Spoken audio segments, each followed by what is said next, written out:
여러분들이 힘들고 이민생활에 지치고 어려울 때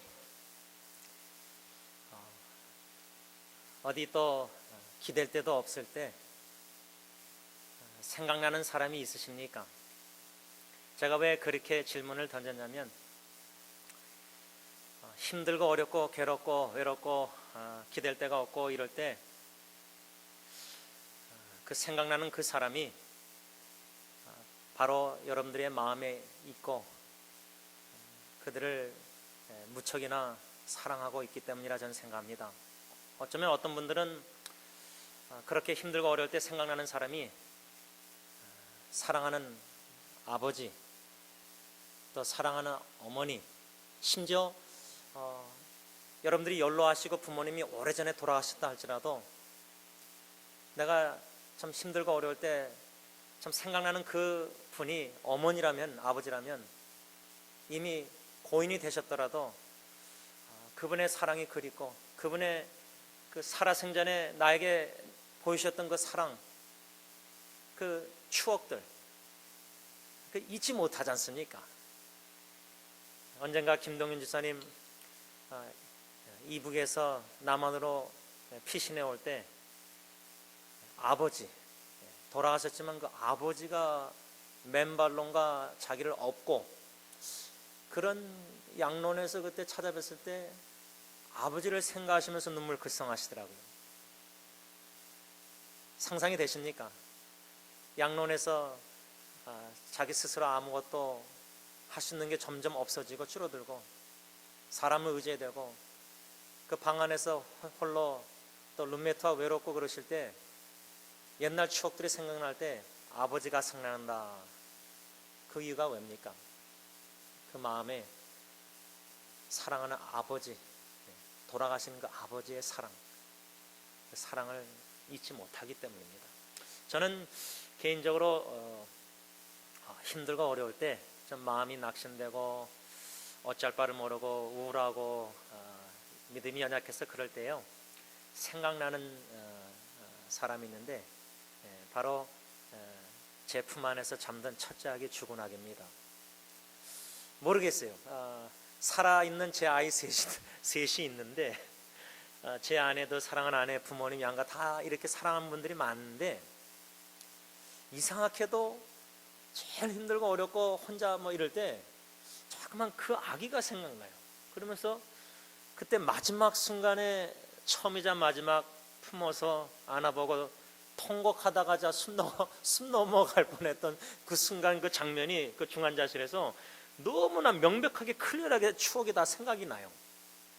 특히 저는 성찬식 할 때마다 예수님의 못자국을 기억해야 되는데 실제로 육의 눈으로 본 적이 없으니까 그냥 첫째 아기 55일 동안 중환자실에서 그냥 머리까지 밀면서 그 모든 바늘 자국들, 온몸의 자국들, 혈관이 찾기 힘들어서 간호사가 10분 막 헤매고, 그러니까 힘들고 어려울 때 왜 그 아기가 생각나고 특별히 마지막 잠드니에 의상가 와서 청진기 돼가지고 이제 숨졌습니다 확인했을 때 그 아기의 오른쪽 눈가에 고였던 눈물 한 방울이 생각나면은 세상에 막 힘들어가지고 막 이런 상황에서 막 그냥 치다가 그 아기를 생각할 때 마음의 눈물과 미안함과 여러 가지 속에서 초점은 어디에 하나님이 맞추게 하시냐?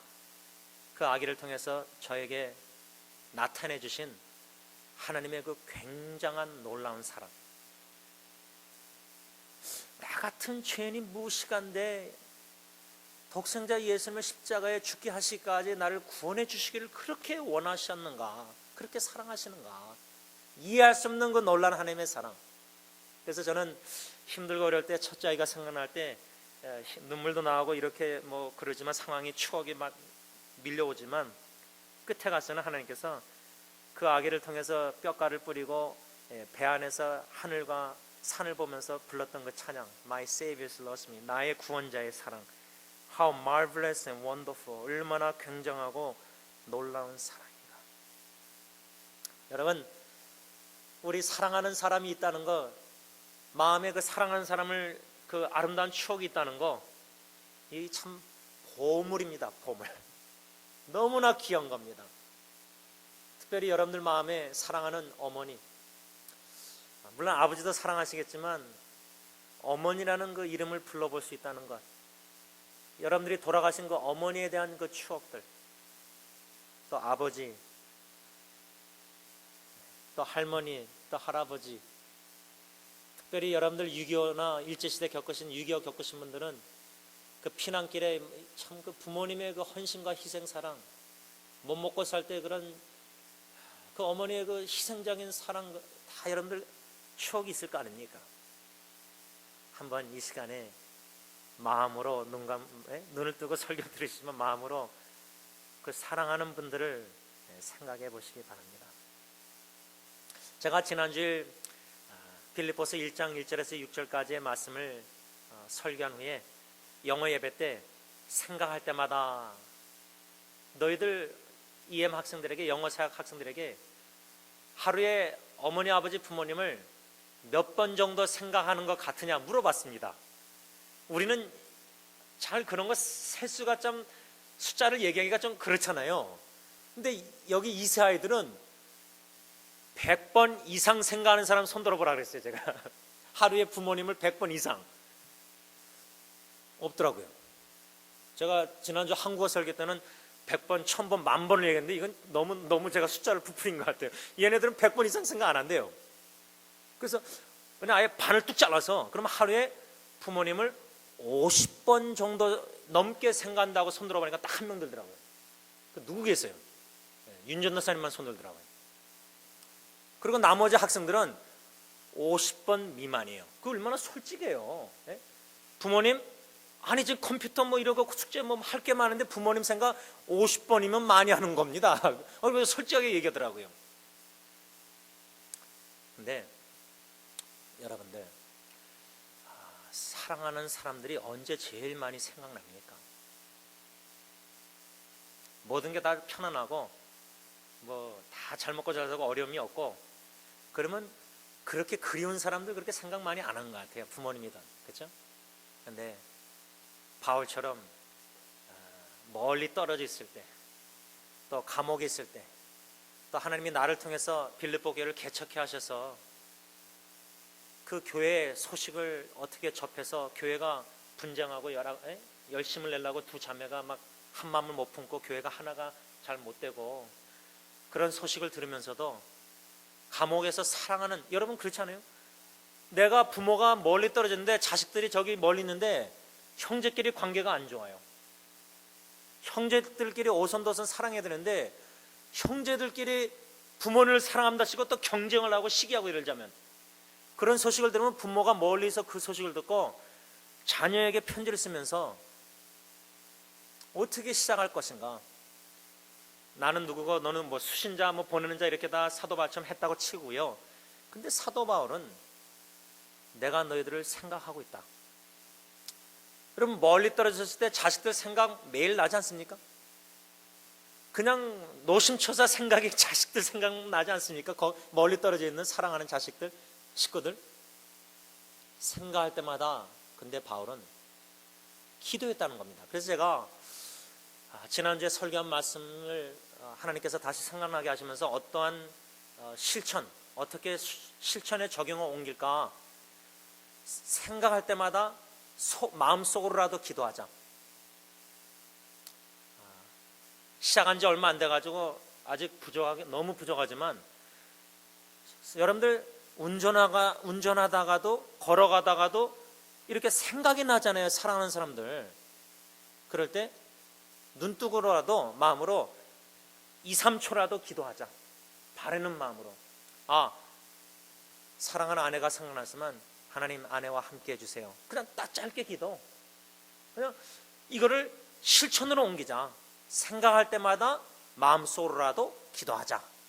그리고 그들을 위해서 기도할 때마다 감사하고 기뻐하자. 이게 쉬운 건 아닙니다.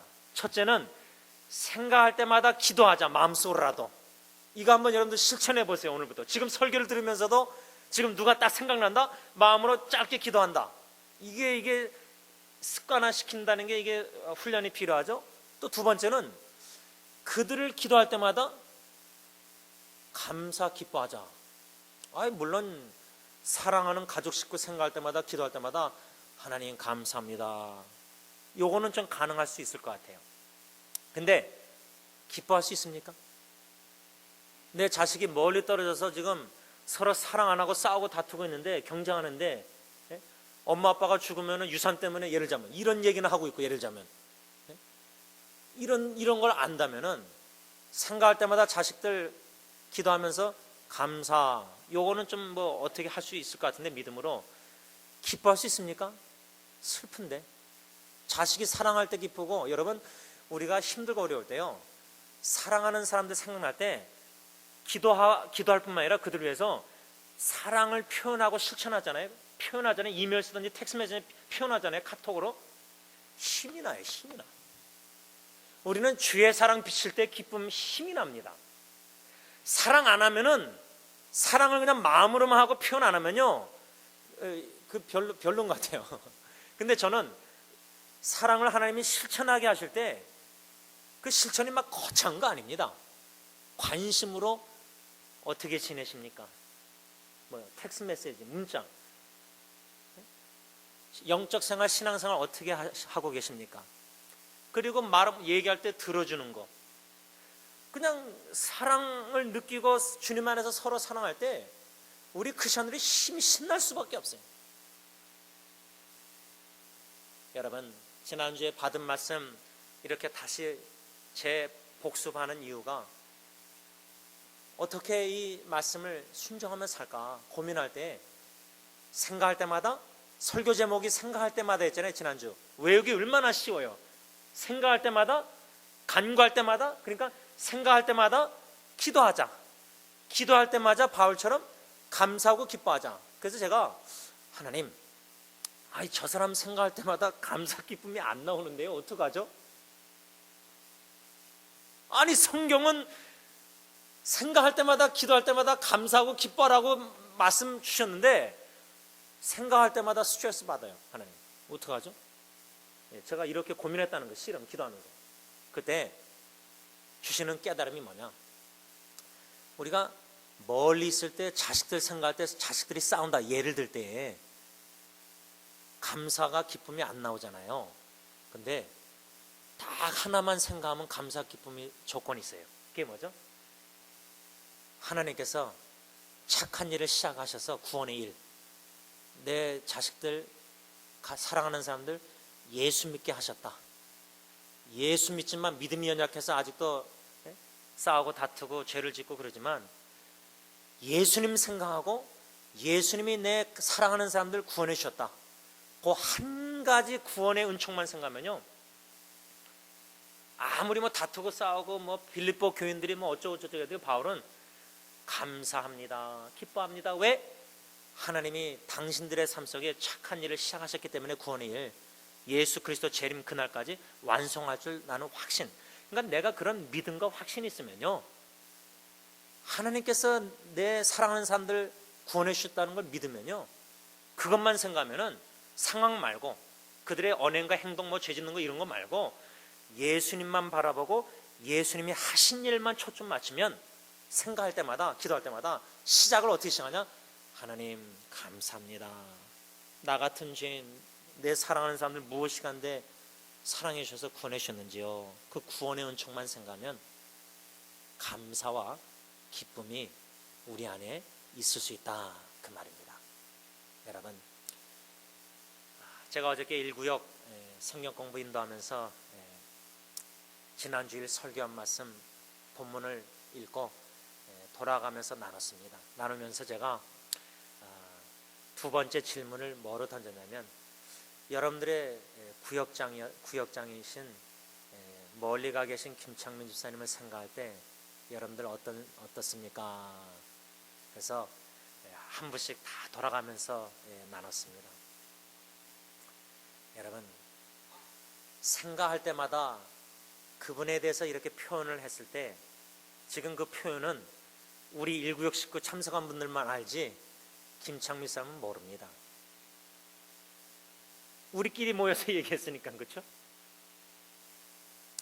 제가 또 그렇게 한 의도는 우리 부인 되신 김정희 사님이 좀 요약해서 남편에게 이메일로 보내십사 하는 의도도 있었지만은 여러분들이 직접 이메일로 하시면 됩니다. 일곱 식구마다 여러분들이 멀리 가 계신 집사님을 또 원로 목사님을 생각할 때마다 기도할 때마다 하나님 감사합니다, 기쁩니다, 신앙의 본이 되시는 분들 여러 가지 이런 감사 기쁨을 이메일로라도 아니면 뭐 편지 저한테 종이를 써서 주시면은 제가 이메일로 대신 여러분들의 이름으로 써서 보내드릴게요. 그걸 멀리 있는 분들이 여러분들을 사랑하고 교회를 사랑하고 그리워하는 분들이 그걸 받으면은 그게 얼마나 힘이 되겠어요. 성경 헌금보다 제 생각에는 그런 사랑 표현 편지 이런 짧은 한마디 한마디가 사랑 표현이 얼마나 더 기쁨이 되겠어요. 힘이 되겠어요. 오늘 본문 7절에서 11절에 특별히 저는 7절 말씀을 보면은 사도 바울이 빌립보 교인들에게 어떻게 사랑을 표현하느냐. 7절 보세요. 내가 너희 무리를 위하여 이와 같이 생각하는 것이 마땅하니 이는 너희가 내 마음에 있다. 이것을 저는 오늘 설교 제목으로 삼고 당신은 내 마음에 있습니다. You are in my heart. 당신은 내 마음에 있습니다. 어떤 목사님들 같으면 제가 좀 충동이 뭐가 일어나냐면 여러분 저 쫓아하세요. 당신은 내 마음에 있습니다. 이러고 싶었는데 이렇게만 말하고 넘어가는 겁니다. 지금 여러분들 쑥스러워할까봐. 그런데 이 쑥스러움을 극복하셔서 적어도 여러분들 사랑하는 가족 식구들에게 정 안 되면 우선 기도를 하세요. 하나님, 아무개 사랑하는 아무개가 제 마음에 있습니다. 저는 여러분들 공적인 자리에서 제 죽은 첫째 아기가 제 마음에 있음을 여러분들에게 표현했습니다. 표시했습니다. 사도 바울은 빌립보 교인들에게 편지 쓰면서 당신들은, 여러분들은 제 마음에, 내 마음에 있습니다. 원로 목사님이 중국에서 승리교회 식구들을 생각할 때 여러분 사랑하는 승리교회 식구들 여러분들은 제 마음 깊은 속에 제 마음이 있습니다. 제가 신학교 다닐 때 지금은 다 돌아가신 교수님 부부인데 그 교수님 부인 사모님이 신학교가 많아봤자 뭐 한 100명에서 120명이니까 작은 신학교니까 그 학교 주소록을 이 사모님이 매일 펴놓고 한 학생들을 위해서 아마 교수님도 그랬겠죠. 이 사모님이 기도를 하셨다 그러더라고요. 야, 우리 교회 주소록 열어서 뭐 한 70명 보고 한 사람 한 사람 외우기가 힘드니까 뭐 적어도 그렇게까지 못할지라도 내 가족 식구 친척들은 이름을 다 아시잖아요. 또 교회 식구 중에 각 구역 식구 이름은 적어도 알 수 있을 거 아니에요. 아니면 모르면 외워서 매일매일 기도하는 거예요. 생각할 때마다. 여러분 사랑하는 부모, 사랑하는 사람들도요 멀리 떨어져 있으면 사도 바울처럼 빌립보 교인들 멀리 떨어져 있으면요 이민생활 너무 치여서 바쁘게 살면은 하루에 몇 번 생각하고 살겠습니까? 의도적으로 결심하고 노력을 해야 됩니다. 의도적으로 사랑하는 사람들을 생각해야 됩니다. 제일 좋은 방법이 뭐냐? 하나님 앞에서 그들을 기억하고 생각하고 기도하는 거예요. 특히 사랑하는 사람들이 멀리 떨어지는데 죄를 짓든지 힘들든지 어렵든지 고통당하든지 어려움을 당하든지 그 소식을 접하면은 이 마음이 기도 안 하게 되겠습니까? 제가 인터넷 사역을 하면서 참 하나님의 역사가 희한합니다. 특히 제가 네이버 블로그라는 사이트에 그것도 제 주민등록증이 한국에 없으니까 한국에는 어느 청년 걸 제가 쓰고 있는데 제가 이렇게 설교하고 큐티를 글을 적은 거를 저 앞에다가 한 4개씩 프린트아웃 해놓잖아요. 그거를 교회 웹사이트, 네이버 블로그, 페이스북 다 올려놓습니다. 그런데 특히 이 네이버 블로그에 올려놓은 글들을 통해서 은혜 받는 지체들이 저한테 말을 걸까 말까 막 일주일 망설이다가 너무 힘드니까 너무 영적 생활에 힘들고 데스퍼하니까 제가 그 네이버 블로그에다가 제 페이스북 주소하고 제 카카오톡 주소를 올려놨습니다. 혹시나 누가 상담을 원할까봐. 그런데 지난주에도 어느 교회에서 봉사하는 간사님이, 기도하는 간사님이 이제 말을 걸었는데 얘기를 쭉 들어봤습니다. 여러분, 힘들고 어렵고 고통과 역경 중에서, 상처와 아픔 중에서 지치고 힘들 때 우리가 하나님께 나가서 몸부리치고 하나님께 나가서 기도할 때, 특히 고통당하는 그때그때마다 소식을 알려주시는 하나님께서 저로 하여금 그때그때 기도를 하게 만드시는 것 같아요. 여러분들 안 그렇습니까? 여러분들 사랑하는 식구, 친척, 손주 누가 애가 아프다, 야 그러면 할머니 할아버지들 막 걱정 안 하시겠습니까? 그러면 제일 먼저 해야 될 게 뭐예요? 마음속으로라도 소식을 들었을 때 눈뜨고라도 기도하는 겁니다. 하나님, 내 손녀딸이 손주가 지금 아파서 병들어서 지금 막 병원에 가고 토하고 장염이 걸리고, 그러면 우리 습관이 눈뜨고라도 마음으로 자꾸만 기도를 해야 돼. 기도하는 습관. 그리고 하나님을 자꾸만 의지하는 습관을 가져야 돼. 왜 사도 바울이 빌립보 교인들을 그렇게 생각할 때마다 기도했는가? 당신들이 내 마음에 있기 때문에.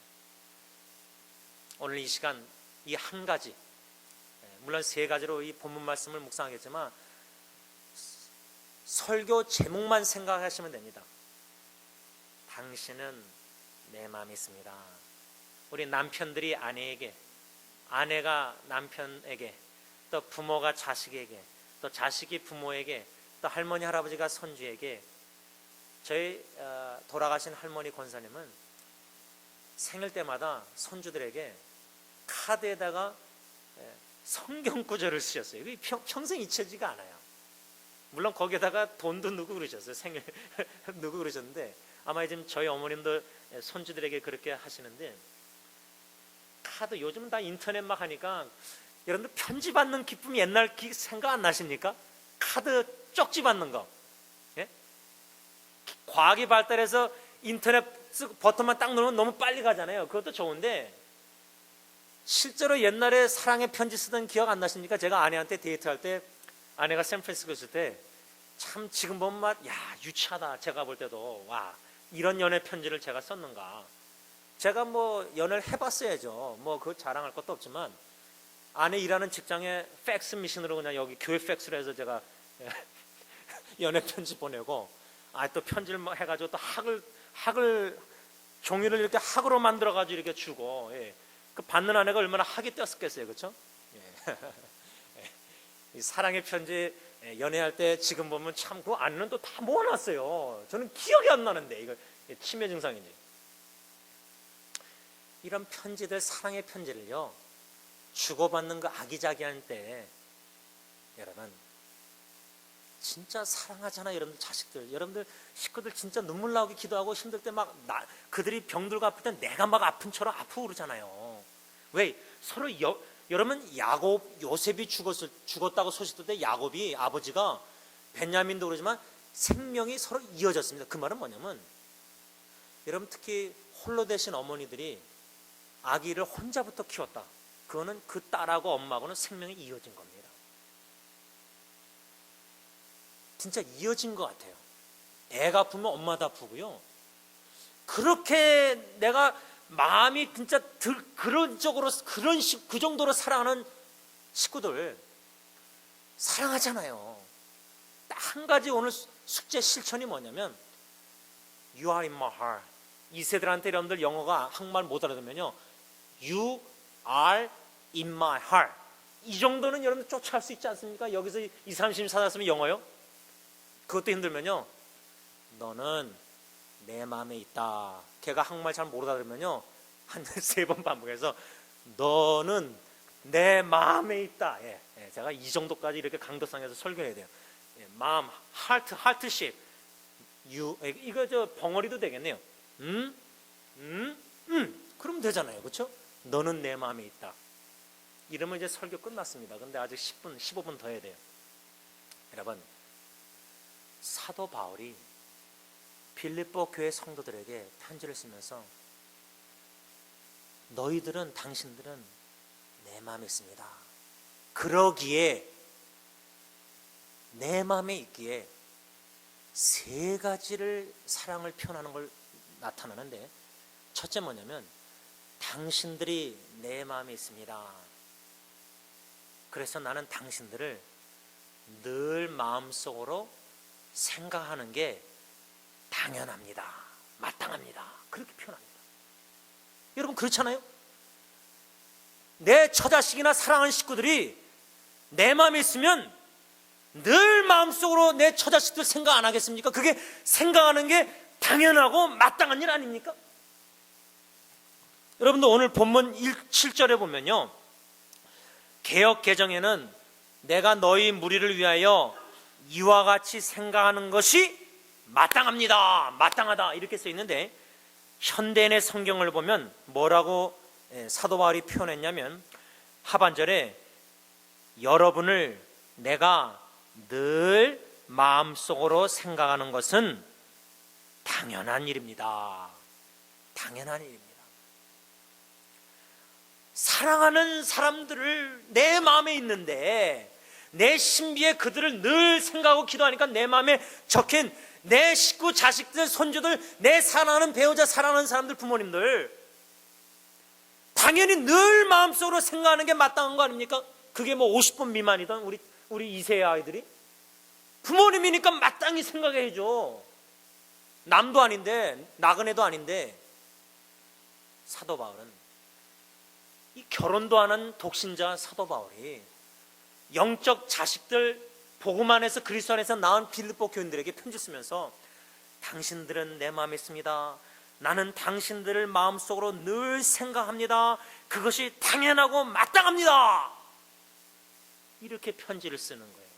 야, 얼마나 아름다운 멋진 사랑의 편지. 이런 편지 여러분들 사랑하는 사람들에게 받고 싶지 않으십니까? 그러면 성경에 뭐랬죠? 여러분들 받고 싶으면 여러분들이 먼저 하면 됩니다. 황금률, 골든룰 예수님이 얘기했잖아요. 그렇죠? 그렇게 받고 싶으면 여러분들이 하면 됩니다. 먼저. 자, 공적인 자리에서 제가 손들어 보십시오는 안 하겠습니다. 그런데 첫 번째, 목사님, 하나님 앞에서 적어도 사랑하는 사람들에게 당신은 내 마음에 있습니다. 글이든 말로든 전화든 얼굴 보게 하고 민망하면은 어떤 방법으로도 당신은 내 마음에 있습니다. 사랑 표현하겠습니다. 하시는 분들 손 내려보세요. 네, 다 하실 줄 믿습니다. 여러분, 제가 어저께 제아의 팩거리라는 나이 많으신 90이 거의 다 되신, 이젠 언제 돌아가실지 모르는 분인데, 그분이 쓴 책들 중에 뭘 샀냐면, 한국말로 번역하자면 이제 마지막 늙어서 죽어가기 전에 마지막에 끝까지 경주를 어떻게 마쳐야 되느냐. 제가 여러분 40대 지금 후반대 가는데 그런 책을 읽고 있습니다. 근데 저는 너무 잘 읽었다고 생각해요. 지금 그분의 주장은 뭐냐면, 연로하신 분들을 세 구분했는데 65세에서 75세는 젊은 노인, 영 에이징, 젊은 측의 노인 중에, 어르신들 중에 젊은 나이 드신 분이고요. 76세에서 85세까지가 이제 중가운데 미들 올드, 중가운데 노인들이고요. 86세부터 이제 나머지가 진짜 올드 스토, 제일 나이 많으신, 이제 몸이 뭐 치매 여러 가지 언제 어떻게 될지 모르는, 그렇게 나눈 다음에 이분이 그분들에게 뭐라고 권면하냐면, 첫 번째가 주님 안에서 하루하루씩 사세요. 하루하루. 마지막 사는 것처럼 하루 사세요. 오늘이 마지막인 것처럼 사세요. 주님 안에서 즐거워하세요. 그러면 오늘이 막이라고 생각할 때 65세 이상만입니까? 우리도 언제 어떻게 될지 모릅니다. 그런 자세로 산다면은 사랑 표현은 나중에 해도 되겠지, 아닙니다. 여러분, 여기 앉아 계신 분 중에 부모님에게 어머님, 아버님 사랑합니다, 여러 방법으로 사랑 마음 표현한 거 다 사랑하죠. 그거 다 부모님도 알죠. 근데 아는데 자식이 표현하는 거하고 안 하는 거하고 같습니까? 다릅니까? 다릅니다. 당신은 내 마음에 있습니다. 어머님, 아버님, 부모님은 내 마음에 있습니다. 이 표현. 그런 가운데서 사도 바울은 당연히 당신들이 내 마음에 있으니까 나는 마음속으로 늘 항상 당신들을 생각하는 게 마땅하고 당연합니다. 이렇게 표현을 오늘 7절에서 하고 있다 그 말입니다. 여러분, 왜 사도 바울이 빌립보 교회 성도들에게 이렇게 당신들을 늘 생각하는 게 마땅하다고 말을 하고 있는가? 그 이유는 그 마음에 진짜 하나님이 주시는 그 감사가 있었어요. 그 기쁨과 감사가 있었는데 왜 사도 바울이 사랑하는 그 빌립보 교회 성도들을 생각할 때 감사했는가? 우리가 이미 배웠지만 결론적으로 얘기하면 하나님께서 구원의 은총을 베푸셨다. 그 착한 일을 시작하셨다. 하나님이 완성할 것이다 확신. 그런 가운데 그들이 사도 바울의 복음 사역에 물질적으로 필요한 것을 도와주면서 복음 사역에 동참을 했다는 겁니다. 한마음 협력을 했다는 겁니다. 그래서 여러분들 선교사님들에게 많은 한국교회 보니까 선교사님들에게 크리스마스 때도 선물을 보내면서 모아가지고 편지를 쓰더라고요. 카드를. 우리도 이걸 좀 하면 좋겠어요. 요즘은 뭐 편지 이렇게 안 써도 이메일로도 카카오톡으로 다 되니까 여러분들이 다 써가지고 한 사람이 이걸 다 모아가지고 편지를 써가지고 이메일로 보내는 거예요. 아무개가 이렇게 말했습니다. 이렇게 사랑 표현. 그 기도합니다. 예? 멀리 계신 원로 목사님이나 김창사나 이런 선교사님들을 우리가 후원할 때 적어도 그 두 분은 한국말이 통하니까 외국인들은 안 되니까 감사가 사도 바울이 왜 많았느냐? 그 구원의 은총과 하나님의 복음 사역을 같이 일한다. 여러분들 멀리 계신 선교사님들이 원로 목사님과 김창민 목사님이 예를 들자면 승리교회에서 나에게 아무 관심도 없다. 예를 들자면 그게 아니라 다 있는데 여러분들이 다 사랑하는 줄 알고 기도하는 줄도 아세요. 근데 그냥 그분들이 멀리서 알고 있는 거하고 직접 편지를 우편으로 받는 거하고 이메일로 이거 좀 다르지 않겠어요? 여러분들 같으면 멀리 있어서 막 전도 선교하고 있는데 한 번도 1년 동안 승리교회에서 후원한답시고 한 번도 연락이 없는 거예요. 그거하고 편지가 이메일로나 뭐가 왔다 쪽지가 이게 좀 다르지 않겠습니까? 제가 시간이 많이 없기 때문에 오늘 이 세 가지 중에 한 가지만 묵상하고 마치려고 하는데요. 멀리 계신 제가 이제 필리핀, 몽골, 중국 이렇게 선교사님들 뵈면서 특히 제가 몽골에 갔을 때 몽골 선교사님들이 연합해가지고 그 수련회를 했는데 그 장로교 신학교의 몽골 현지 전도사님들이 한 60명이 있었어요. 그래서 이제 한국에서 오신 멘토 목사님하고 친구분들하고 저하고 이제 강의하면서 그 현지 몽고 장로교에서 가르치면서 선교하는 그 한국에서 파송받은 선교사님들 부부들, 특히 남자 선교사님들 제가 접하면서 하나 느낀 게 뭐냐면 후원하는 교회에서 몽골에 탐방 오든지 아니면 소식을 들을 때 몽골의 어느 선교사가 아들을 뭐 자식을 미국에 유학을 보냈더라. 그러면서 거기에 대한 아마 불만족이 있었는지 후원하는 교회에서 선교비를 줄이든지. 그 무슨 말이냐면요. 제가 그냥 요 정도만 얘기하지만 제가 느낀 거는 후원하는 한국에서 선교교회 입장에서는 몽골 가서 선교하는 선교사님들이 진짜 좀 죄송하지만 직사게 고생하고 자식들도 고생하고 그냥 못 살고 그냥 막 그냥 힘들게 살고 그냥 후원하는 교회 분들은 편안하게 잘 살면서 선교사들은 무조건 고생해야 된다. 근데 자식을 어떻게 미국까지 보내느냐? 그 뭐 돈이 있어서 보냈겠어요? 다 융자해서 보내든지 어떻게 했겠죠. 선교사님들이 경제적으로 풍부해서 선교하는 분들이 얼마나 되겠습니까? 100% 중에. 그런 힘든 와중에서 선교사님들이 현지인에서 제일 힘든 것 중에 하나가 보니까 이 자식 교육이에요. 부모는 헌신해서 소명받고 선교지 왔는데 아니 자식들은 소명을 못 받았잖아요. 부모님 오니까 쫓아온 거 아니까 어리니까. 그러니까 거기서 희생하는 거 아니에요. 자식들이 부모님 때문에. 죄송하지만 문화 차이, 언어 차이 거기서 고생하잖아요. 애들이 삐뚤어 나가고. 그러면 선교를 마음껏 주님을 위해서 하고 싶은데 부부만 오면 되는데 꼬맹이 자식들 때까지 자식들이 그렇게 막 사춘기 되고 삐뚤어 나고 막 불평, 엄마 막 울면서 애들 그럴 때, 제가 알기로는 우리 김창민 선생이 인도에 갔을 때도 가족 식구가 리사가 막둥이가 울면서 그랬다는데 그 애들 그러지 않겠습니까? 그럼 부모 입장에서 이 자녀를 하나님의 일꾼으로 양육할 때 최선을 교육시키고 다 할 때 어떻게 참 아끼고 뭐하고 어떻게 뭐 융자하고 어떻게 빌려서라도 예를 들자면 미국에 보냈다. 그를 후원하는 교회에서 이해하려는 마음. 왜? 선교사님 자식도 미국에 보내서 공부 잘해서 신학교 어떻게 하든 일꾼 삼아야 될 거 아니에요. 일꾼 한 명을 어떻게든 최선을 교육시켜 세워야 될 거 아니에요. 그럼 먼 장기적 안목을 가지고 투자하고 이 일꾼들을 양육해야 되는데, 아니 몽골에 있는 선교사님이 선교는 안 하고 왜 돈이 없는지 왜 저렇게 미국에 보냈냐, 이런 이야기를, 비판적인 이야기를 이 선교사님 들었을 때 상처가 큰 것 같아요. 보니까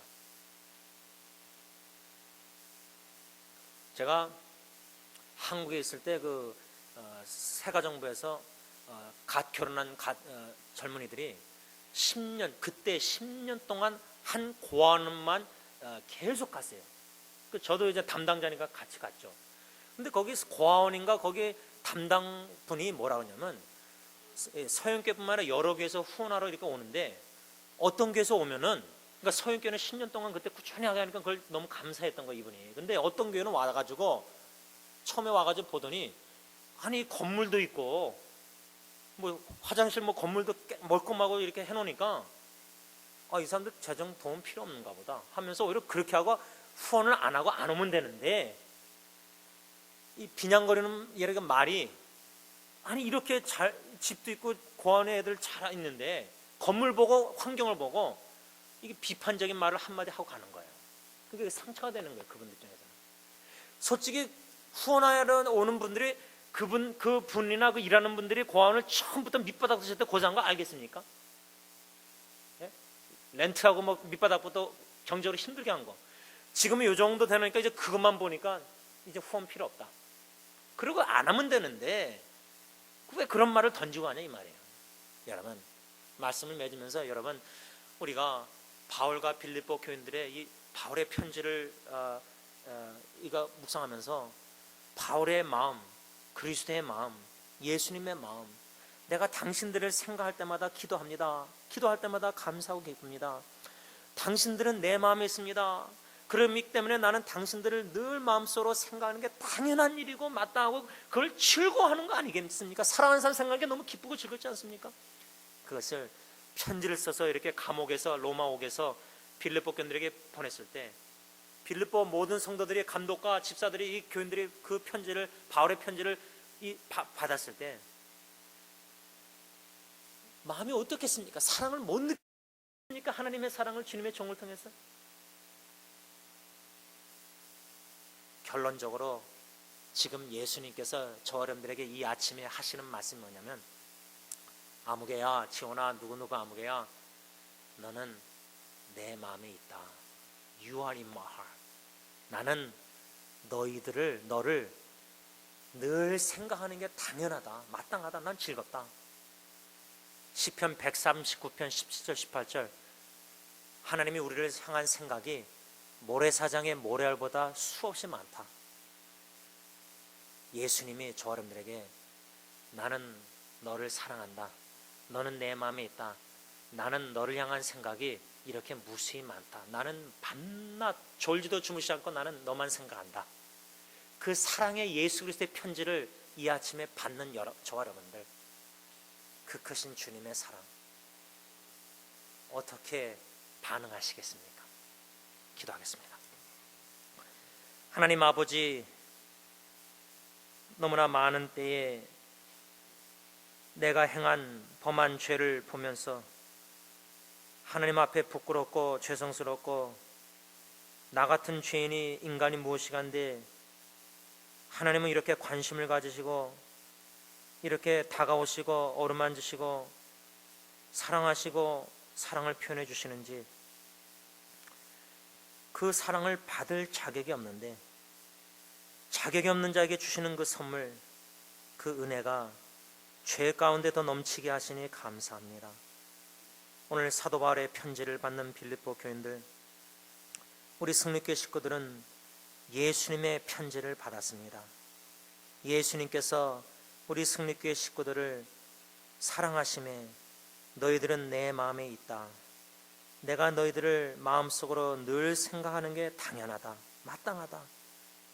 무수히 우리를 생각하고 계시는 사랑의 예수님, 그 십자가에 벌리신 팔에 나 자신의 힘들과 고통, 역경, 아픔, 이런 연약한 모습 그대로 요나처럼 바다에 던지시지 예수님의 품 안에 우리 자신을 던지게 하시사 그 그리운 주님의 품 안에 안겨서 사랑의 속삭임을, 음성을 듣는 저희들이 다 되게 하여 주시옵소서. 예수님의 이름으로 감사하며 기도를 올리옵나이다. 아멘.